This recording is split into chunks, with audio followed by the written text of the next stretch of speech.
सज्जनों, श्री आदिगुरु शंकराचार्य जी ने जहां एक ओर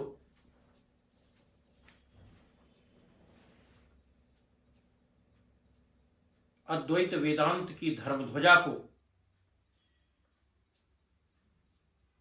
पूरे जगत में प्रतिष्ठित किया, चार पीठों की स्थापना की,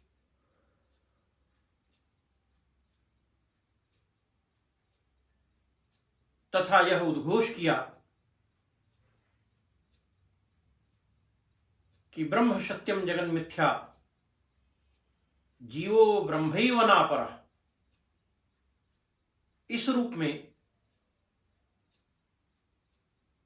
जगत के गूढ़ तत्व का और गूढ़ रहस्य को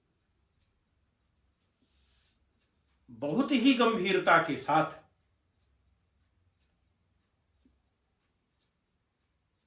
प्रतिष्ठित किया। जो करोड़ों करोड़ों ग्रंथों का सार है,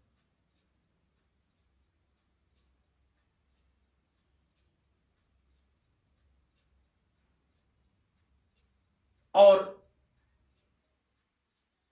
अनेक अद्वैत वेदांत के उपासकों ने उस भगवान शंकर की धारणा को आगे बढ़ाने में अपना योगदान किया, वह स्तुतः स्तुत्य है, श्लाघ्य है, अभिवंदनीय है, प्रशंसनीय है। क्योंकि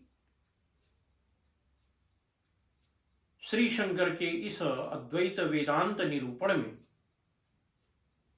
ज्ञान मीमांसा की अप्रतिम प्रतिष्ठा की गई है। और इसीलिए उद्घोष किया भगवान शिव ने कि श्लोकार्धेन प्रोक्षामि यदुक्तम ग्रंथ कोटिभिः ब्रह्म सत्यम जगन मिथ्या, जीवो ब्रह्मैव नापरः। ब्रह्म और जीव में भेद नहीं है। और यह जो जगत है, यह ब्रह्म का विवर्त ही है। लेकिन इस गूढ़ तत्व को समझने वाले ज्ञान मीमांसा के पिपासु अत्यंत कम है। फिर जगत का कल्याण कैसे हो, इस दृष्टि से शंकराचार्य जी ने अनेक स्तोत्रों का प्रणयन किया,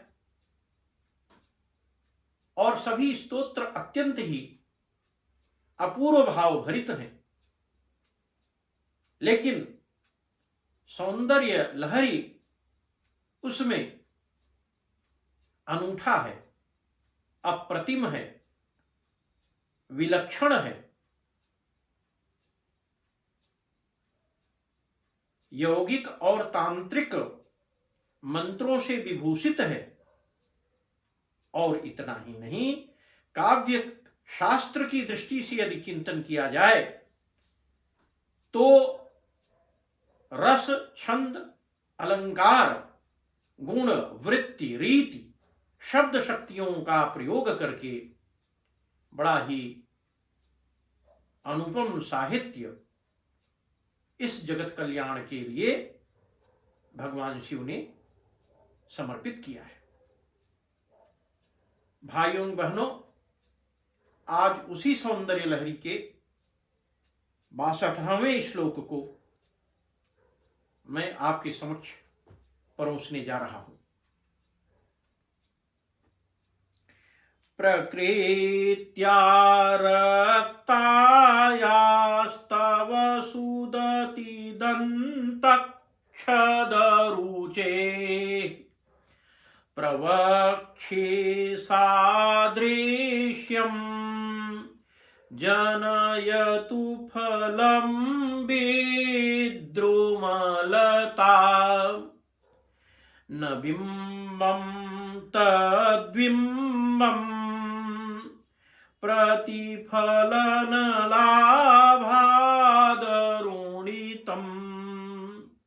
तुलामध्यारूढुं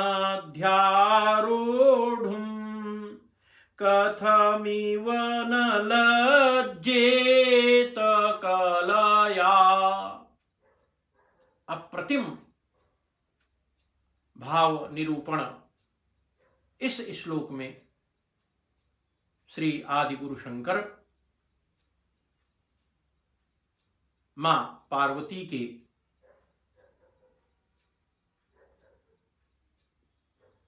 सौंदर्य की दृष्टि से प्रस्तुत करते हैं। सुधीजन इस श्लोक में मां के अरुण बिंब अधरोष्ठ का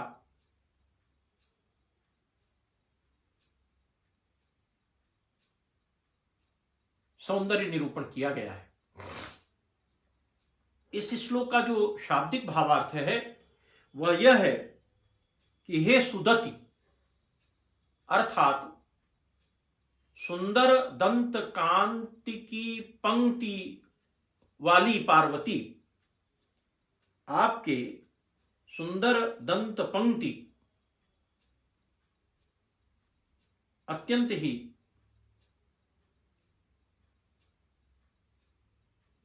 सुघर हैं, सुंदर हैं और अपूर्व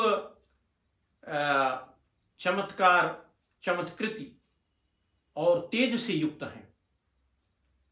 ऐसी सुदति स्वरूपिणी श्री राजराजेश्वरी मां भगवती त्रिपुर सुंदरी स्वभावतः लाल आपके जो ओष्ठ कांति की तुलना है, इसको विद्रुम अर्थात प्रवाल लता से यदि किया जाए और ऐसी लता से किया जाए जो फल से युक्त हो, फल से युक्त हो, फल से लदी हुई हो, ऐसी लता से की जा सकती है। परंतु यदि आपके लाल ओष्ठ अधरोष्ठ की छाया पड़ने से लाल बना हुआ यह बिंबाफल आपके ओष्ठ से तुलना के लिए उत्सुक हो, तो आखिर उसे लज्जा क्यों न आए। अर्थात जो बिंबाफल है, पके हुए कुदरू का कुनरू का जो स्वरूप होता है रक्तिम वर्ण का, उस प्रकार के मां भगवती आपके अधरोष्ठ हैं और आपके इन अधरोष्ठों के मध्य अत्यंत ही मोती की भांति चमत्कृत ये जो दंत पंक्ति है, सुदति है, यह अत्यंत ही प्रभावोत्पादक है, आह्लादमयी है और भक्त के ध्यान में चेतना झंकृत करने वाली है। अतः इस प्रकार के रक्ताभवर्ण बिंबाधर को देख करके जो बिंबाफल है वह लज्जित हो रहा है। सुधीजन इस श्लोक से जिस श्रीयंत्र की निष्पत्ति होती है वह चतुष्कोटिक है और उसके मध्य भाग में प्रथम पंक्ति में मम मम और द्वितीय पंक्ति में एक बार मम बीजाक्षर मंत्र अभिलिखित होता है। यदि इस श्री यंत्र को कनक पत्र पर यंत्राभिलिखित करके 8 दिन तक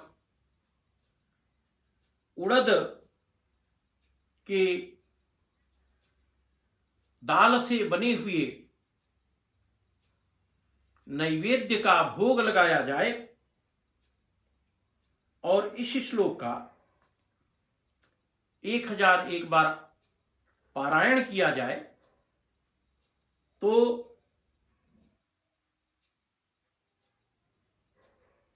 ऐसे भक्त जिन्हें निद्रा नहीं आती,